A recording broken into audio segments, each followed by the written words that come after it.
pagi anak-anak, bagaimana kabar hari ini? Harap anak-anak tetap sehat ya dan semangat dalam belajar meskipun masa pandemi seperti ini. Harap anak-anak tetap menjaga kesehatan dengan menerapkan protokol kesehatan, yaitu cuci tangan, pakai masker, dan jaga jarak. Nah, di sini kita akan memulai pembelajaran dengan membaca Bismillah terlebih dahulu. Bismillahirrahmanirrahim. Nah, selanjutnya kita akan belajar melalui video pembelajaran berikut. Baiklah anak-anak, kita akan melanjutkan materi pada Bahasa Indonesia untuk tema 7 subtema 2. Siap ya untuk belajar hari ini?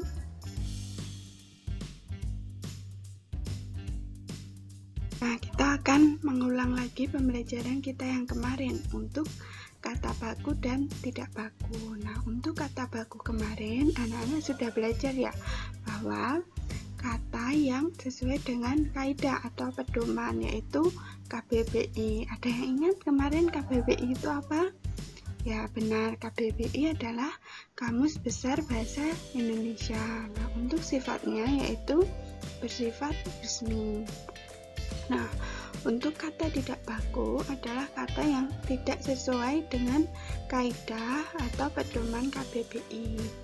Nah, di sini juga ada contoh kata baku dan tidak baku. Contohnya untuk kata baku dari aktif yaitu menggunakan F, sedangkan yang tidak baku menggunakan P. Nah, ini anak-anak bisa lihat karena sering keluar di ujian nasional maupun di ujian semester atau tengah semester. Bagus anak-anak. Anak-anak bisa membaca soalnya terlebih dahulu. Terus beri waktu 2 menit ya. Nah, di sini ada teks yang beberapa teks dengan bacaan di sejumlah negara. Audit keuangan negara sudah bicara soal kualitas program. Dengan arah kualitas itu, ukurannya apakah suatu program sudah dijalankan dengan efisien dan efektif sehingga mencapai target. Dalam konteks ini, persoalan tata kelola anggaran sudah relatif selesai.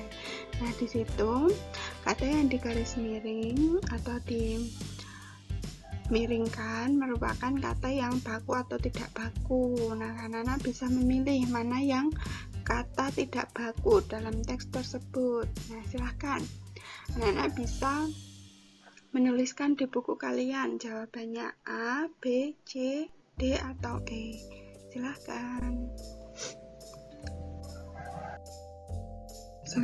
Selanjutnya kita akan belajar menggali informasi penting. Nah, di sini untuk menggali informasi penting terdapat langkah-langkah, yaitu yang pertama memahami judul, karena judul merupakan gambaran keseluruhan dari bacaan ya anak-anak. Yang kedua membaca keseluruhan bacaan. Yang ketiga menggali informasi dengan pertanyaan 5W plus 1H. Ayo, ada yang masih ingat nggak 5W plus 1H itu apa? Sini kita akan belajar menggali informasi penting dalam teks narasi. Nah, tadi kita sudah menyinggung terkait 5W plus 1H. Nah, di sini 5W plus 1H yaitu what atau apa, where atau di mana, when atau kapan, who atau siapa, why atau mengapa, how atau bagaimana. Nah, selanjutnya kita akan belajar menuliskan informasi penting dari teks narasi sejarah. Informasi ternyata dapat dituliskan kembali dalam ringkasan anak-anak. Nah, ringkasan itu mengambil intisari dari bacaan dan tidak keluar dari isi bacaan asli. Nah, di sini terdapat langkah-langkahnya. Yang pertama, membaca naskah asli dengan seksama. Yang kedua, menuliskan poin-poin penting yang kamu ketahui. Yang ketiga, menuliskan poin-poin penting yang ingin kamu ketahui. Nah, di sini ternyata terdapat ciri-ciri teks narasi sejarah.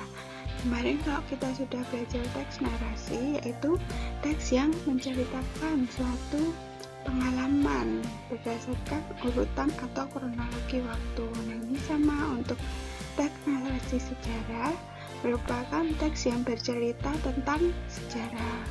Nah, untuk ciri-cirinya yaitu disajikan sesuai urutan waktu, bentuk teksnya berupa cerita ulang, struktur teksnya yaitu dari orientasi, urutan peristiwa, dan reorientasi. Dan yang terakhir isinya berupa fakta. Di sini ternyata terdapat struktur teks narasi sejarah. Terdapat 3 struktur, yaitu yang pertama bagian awal atau pengenalan atau orientasi, yang kedua yaitu urutan peristiwa, disampaikan secara kronologis atau berurutan terkait peristiwa sejarah. Nah, yang terakhir reorientasi, yaitu berisi opini atau komentar dari penulis terkait cerita. Nah, untuk selanjutnya kita akan belajar mengelompokkan isi teks narasi sejarah menggunakan peta pikiran. Nah, untuk peta pikiran tentu anak-anak sudah banyak melihat ya di buku atau di LKS. Nah, peta pikiran adalah suatu cara mencatat dan memetakan ide atau gagasan setelah membaca atau mendengarkan suatu teks. Nah, kita langsung lihat contohnya ya. Ada contoh teks yang berjudul peristiwa pembacaan teks proklamasi. Nah, anak-anak bisa membuka pada buku paket Bu Pena halaman 113. Ini sudah buatkan contoh peta pikirannya, yaitu pembacaan proklamasi. Untuk poin-poin pentingnya yaitu waktu pembacaan, tokoh-tokoh yang terlibat, tujuan pembacaan, cara menyebarkan berita proklamasi, tempat pembacaan. Jadi, setelah anak-anak membaca teks tersebut, anak-anak bisa memilih poin-poin penting atau hal-hal penting dari teks tersebut. Kemudian anak-anak masukkan ke dalam peta pikiran seperti ini. Ini bisa dibaca ya anak-anak, silahkan. Nah, yang terakhir yaitu kita akan menuliskan kesimpulan teks narasi sejarah. Nah, kemarin kita sudah beberapa kali ya belajar untuk menyimpulkan suatu teks. Nah, kesimpulan itu ialah inti suatu bacaan sehingga mempermudah kita untuk memahami teks. Nah, langkahnya yaitu menentukan ide pokok setiap paragraf, kemudian menyampaikan kembali dengan bahasa sendiri.